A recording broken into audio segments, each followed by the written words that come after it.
Hey everyone! Today I'll be showing you how to make pixel art charms which can later be used to make jewelry and accessories like I've done here. Here's what you'll need for this project.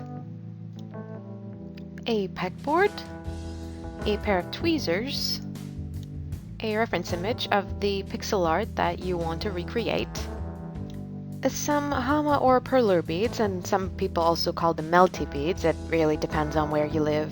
I got mine at hamabeads.com. I got the mini-sized ones, and that website also sells the pegboards. You'll also need some baking paper or parchment paper, just a very small square, as well as an iron, any regular iron will do, and a hard, smooth, and heat-proof surface to work on. I personally used a ceramic tile. And finally, a hardcover book or anything that's fairly heavy and smooth. To start, have your reference image in front of you, in my case it was on my laptop screen, and start building your charm. Do this by taking a bead for each pixel in the image and placing it on the pegboard respectively. The video pretty much explains the progress. Some people prefer placing the borders first, but that way I find it tedious to fill the gaps in later. I like to make my charms by building one line of pixels after another. I also tape my pegboard down, as you can see in the corners. This isn't necessary, but it does help to prevent accidentally moving your pegboard as you work.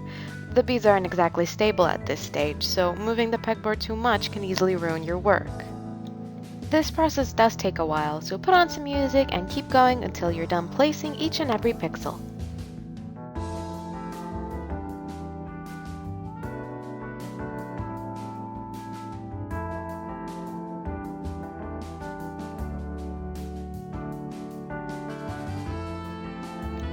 Once you are done, carefully take your pegboard to the hard, heat-proof surface and have your iron ready. Take a small piece of baking paper and carefully lay it on top of your creation. Now take the iron, make sure it is hot, and put it on top of the paper.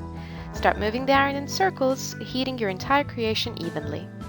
Once the beads have slightly melted together, take your creation off the pegboard and continue melting it on the hard surface.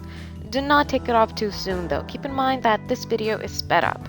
Otherwise, you will have casualties. The heat setting of the iron is different for everyone. I just usually use the second one.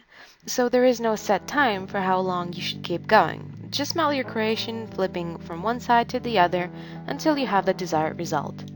Some people like to melt their creations all the way through, so it's completely smooth, but I personally like to leave tiny dots in the middles of the pixels.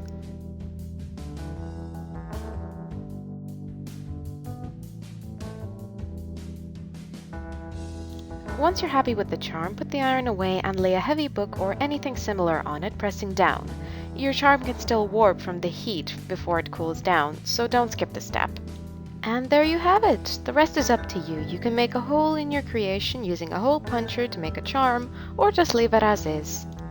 I hope you enjoyed this tutorial, and I'd absolutely love to see your creations. If you post them, make sure to send me a link, or tag me if it's on Instagram. Don't forget to subscribe for more tutorials and check out my Patreon page for behind-the-scenes photos, progress shots, and all kinds of other exclusive content. See you next time!